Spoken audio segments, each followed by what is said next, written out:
Salut! J'espère que tu vas bien aujourd'hui. On fait notre dernier projet créatif basé sur les 5 sens. Et aujourd'hui, je vais te faire explorer le sens du toucher.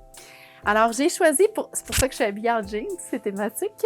Donc, c'est un super beau sac qu'on appelle un sac fourre-tout que tu vas pouvoir utiliser pour pouvoir mettre soit tes pinceaux ou tes items de bricolage ou même cet été, si tu veux, tu peux à l'intérieur, mettre tout ce que tu veux comme un lunch, ça peut être peu importe ce que tu désires. C'est un sac que tu peux trimballer partout où tu vas aller. Et puis, je vais te montrer, grâce à tes 10 doigts, comment aller travailler de la peinture à doigts pour créer un magnifique petit paysage printanier. Alors, suis-moi, je te montre ce que tu dois utiliser pour pouvoir faire cette belle création. Alors, c'était un ensemble qui faisait partie des Coucou Kits. Donc, il est possible de façon aléatoire que tu aies deux sortes de sacs de jeans. Alors, le premier, c'est avec une poche centrale comme ceci qui est carrée. Sinon, tu peux avoir l'option 2 qui est un peu plus stylée, si je peux dire, avec une poche qui est avec du jeans un peu délavé et un peu effiloché. Quoi qu'il en soit, les deux sont super beaux. Et puis, si jamais tu as l'option de ce jeans-là, si tu n'aimes pas l'effet comme ceci avec une paire de ciseaux, tu peux simplement aller modifier le tout. Donc, sans plus tarder, on va commencer avec ce format-là. Donc, les items que tu vas avoir besoin pour la création, c'est ton sac de jeans. Ensuite, tu vas avoir besoin d'un pot d'eau avec ton petit pinceau. On va travailler avec les doigts, mais parfois, tu vas avoir besoin d'aller faire des petites touches avec ton pinceau. Ensuite, tu vas avoir besoin d'un petit essuie-tout ou un linge pour pouvoir essuyer quand tu vas faire les changements de couleur. Ensuite, tu vas avoir besoin de ta petite mallette de couleurs variées. Et également, tu avais au hasard des rubans de tissu qu'on pourra utiliser, si tu le désires, pour pouvoir attacher sur la ganse de ton sac. Voilà. Alors, on va commencer le tout. La première chose à faire, ça va être de t'assurer. Normalement, quand on peint sur une matière qui est un textile, un chandail ou encore une pièce comme ceci, on s'assure de mettre quelque chose de rigide à l'intérieur pour pas que ça passe d'un côté à l'autre. Là, dans ce cas-ci, on n'a pas vraiment besoin parce que c'est un jeans, donc c'est une matière qui est très, très, très rigide. Donc, en principe, ça ne va pas passer d'un côté à l'autre, mais je te le dis, si jamais éventuellement, tu le fais avec une autre matière. Donc, pour pouvoir commencer notre paysage, alors, pour pouvoir faire ta création, tu vas avoir besoin évidemment de tes 10 doigts. Donc, assure-toi vraiment important d'avoir un petit papier pour pouvoir éponger. Ça va être vraiment important. Donc, on va avoir besoin pour ta création des deux types de verres. Si jamais tu as la petite mallette qui n'a pas plusieurs sortes de verres, assure-toi de prendre le verre qui est disponible. Ensuite, tu vas avoir besoin du jaune, du rose fuchsia, ou si tu n'as pas le rose fuchsia, tu peux prendre aussi le rouge. Ensuite de ça, pour pouvoir faire les montagnes, on aura besoin du bleu. Tu peux prendre un bleu pâle ou un bleu foncé ou du blanc. Bien, pas ou du blanc aussi. Tiens, on va sortir l'orange. Finalement, on les a presque toutes besoin. Alors, la première étape, en fait, c'est de construire dans notre tête à quel point le jardin de fleurs va être grand. Donc, si tu as une pochette comme ceci, ce que tu peux faire, c'est juste faire ton jardin concentré ici, ou sinon, on peut vraiment le partir du bas. Rendu là, c'est vraiment à toi de voir comment tu vas faire ton design. Donc, moi, je vais vous montrer. Moi, je pense qu'on va partir du bas, puis on va vraiment le faire monter tout doucement pour intégrer la pochette du milieu. Pour pouvoir commencer le tout, on commence toujours comme quand on fait une création de peinture aquarelle ou même avec la peinture acrylique sur une toile, on commence toujours par faire le plus pâle. Ensuite, on va construire nos étages, pas nos étages, mais nos effets d'herbe avec du plus foncé. Alors, sans plus tarder, on y va. Donc, c'est vraiment comme c'est le cinquième sens, pas le cinquième sens, mais le sens du toucher qu'on visite aujourd'hui, on va vraiment y aller avec nos doigts. Donc, tu peux toujours utiliser le doigt majeur, donc qui est le doigt du milieu, parce que c'est le doigt qui est le plus facile, je trouve, à travailler. Il y a l'index aussi, qui est vraiment intéressant, mais je trouve qu'avec celui-là, ça va vraiment très bien. Donc, on part du bas et ce qu'on fait, tout doucement, c'est qu'on va aller déposer notre peinture comme ceci pour pouvoir aller créer l'effet du gazon. Donc, oups! Donc, avec ton doigt, tu mets suffisamment de peinture. Là, tu vois, moi, je vais embarquer par-dessus la pochette ici. Donc, j'en mets un petit peu, puis vraiment, là, c'est presque comme si on s'essuyait sur notre sac.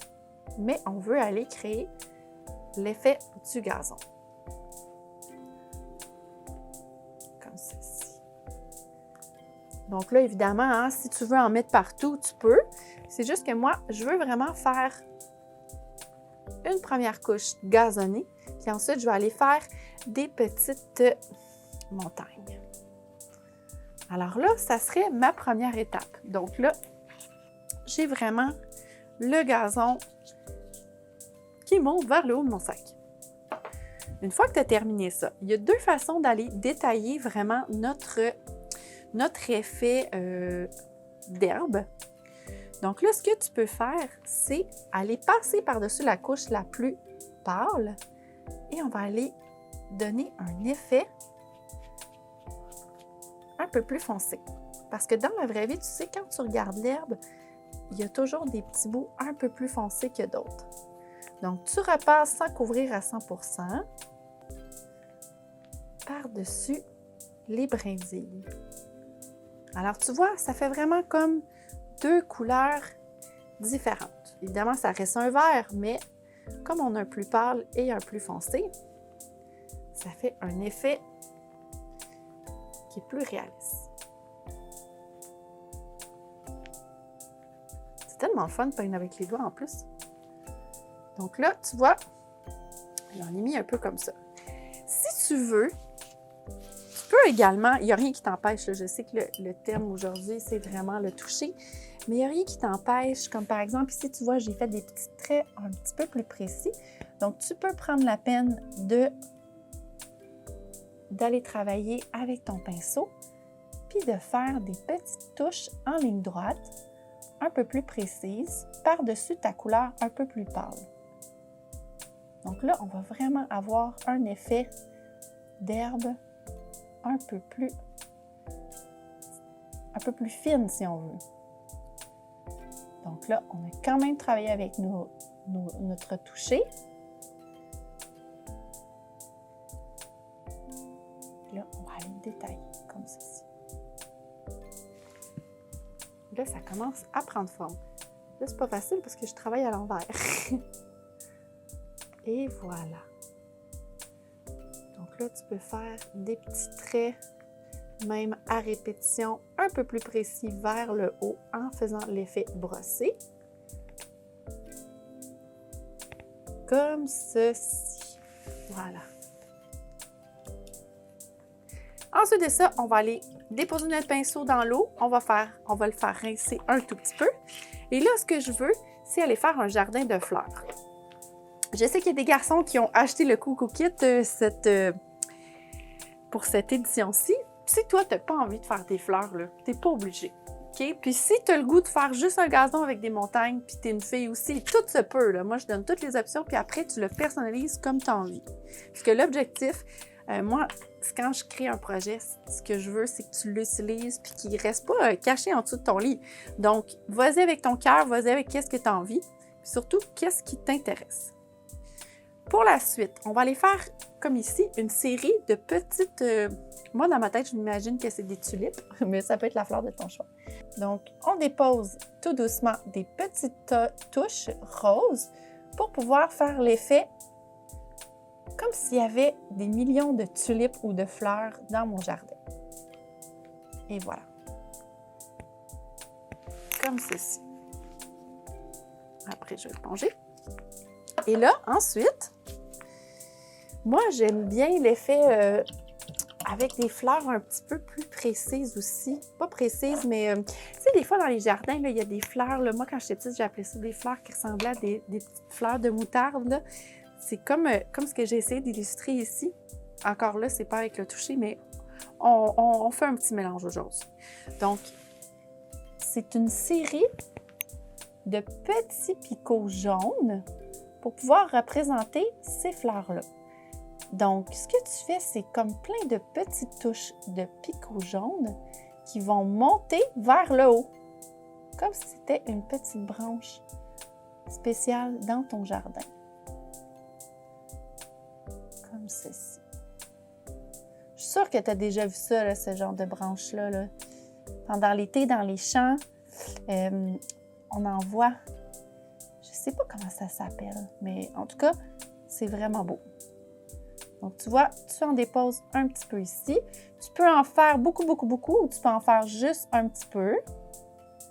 Encore là, c'est comme tu veux. Tu peux en faire des très longues ou des très petites. Hop, voilà. Là, tu vois, ça commence à prendre forme. Ensuite de ça, si tu veux, tu peux faire la même chose que les jaunes, mais avec ta couleur mauve. Ça pourrait être vraiment beau aussi.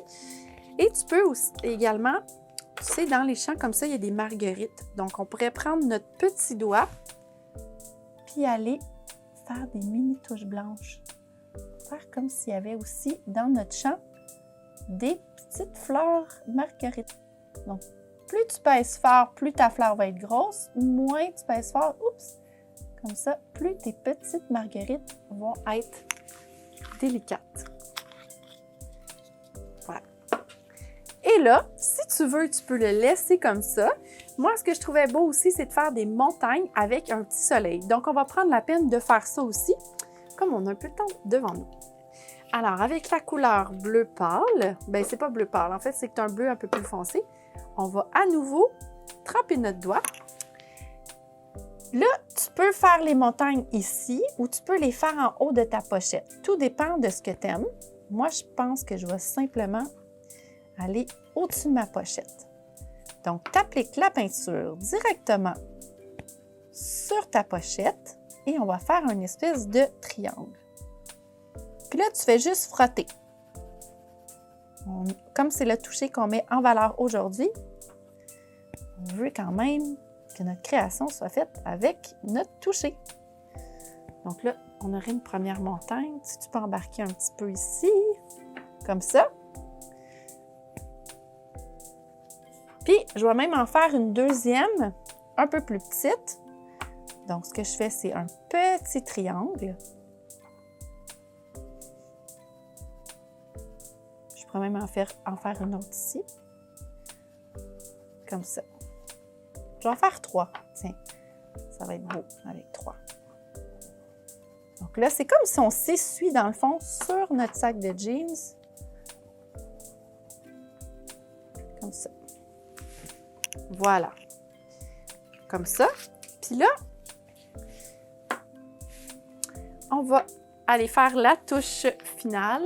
Bien, c'est pas finale, mais pour nos montagnes. Tu sais, des fois, on regarde les montagnes, là, surtout dans les rocheuses, puis il y a comme des petites... du petit blanc dans le haut. Donc, ce que tu peux faire, c'est aller définir avec ton pinceau. Et là, on va effleurer le tout. Parfois, les montagnes, là, il y a de la neige juste dans le dessus. Donc, tu vois, tu travailles comme ça. Hop. Et on va aller travailler en effleurant notre pinceau. Comme ça. Là, tu pourrais en avoir aussi une avec plein de neige dessus. Comme ça. Hop. Et voilà. Tu peux en rajouter une plus grande aussi, là. C'est vraiment comme tu le sens. Là, c'est dur parce que je le vois à l'envers. En terminant, je pense que ça vaudrait la peine de faire un petit soleil parce que... Attends, je vais juste le regarder comme ça. OK, ouais. On pourrait faire un petit soleil juste ici. Donc, ce qu'on va faire, c'est avec de la couleur jaune. On va aller le faire ici ou ici? On va le faire là. Alors, avec ma couleur jaune, je fais juste comme un petit rond que j'étends ma peinture. Hop, comme ceci avec mon doigt. Puis là, tu peux mettre un peu de rouge dedans, tu peux mettre un peu d'orange, tu peux mettre du jaune, pas du jaune, excuse-moi, du blanc. Et là, je vais juste aller en rajouter un tout petit peu ici. On va aller en mettre sur le contour avec le jaune que je vais mélanger. Hop! Regarde, ça fait comme un petit dégradé. C'est vraiment cool! Peut-être que je pourrais même aller mettre un petit peu de jaune. Pas de jaune, voyons, je mélange toutes mes couleurs. Un petit peu de blanc. Pour aller faire le contour. Comme ceci. Tu vois, ça fait très beau. Ça fait un effet de soleil radieux. Voilà! Est-ce que c'est beau? Attends, je vais regarder. Ah oui, c'est beau, regarde! Regarde comme c'est beau! Faut faire attention, par exemple, il faut le laisser sécher à plat quelques minutes. Mais regarde comment c'est beau. En plus, ça attire le printemps qui s'en vient vraiment bientôt. Donc, c'est juste à temps. Assure-toi de le laisser bien sécher. Si jamais tu as envie de le laver également, ça peut aller à la sécheuse. Non, c'est pas vrai, à la laveuse, mais pas à la sécheuse. Séchage à plat. C'est de la peinture qui va évidemment résister au tissu et au lavage. Donc, une fois que tu as terminé la peinture, dans ton ensemble, tu as un petit ruban. C'est facultatif, ce qui veut dire que tu peux le mettre ou non. Il y a deux façons de pouvoir l'utiliser. Sur la ganse ici, ce que tu peux faire, c'est un simple nœud, comme ça, puis tu le laisses tomber. Ou encore, si tu es capable, tu peux également faire une belle boucle. Je trouve que ça fait une touche finale qui est vraiment belle et ça fait ressortir les couleurs que tu as mis dans ton sac. Tadam! Voilà! Alors, ça complète notre bricolage pour aujourd'hui. Merci beaucoup d'avoir été à l'écoute. C'est un bonheur de vous savoir avec moi toute la semaine. N'hésitez pas à me partager vos œuvres sur ma page Facebook Atelier Heure du Coucou et également à me suivre sur Instagram Atelier Heure du Coucou également. Alors, merci! À bientôt! Au plaisir de vous revoir! Bye!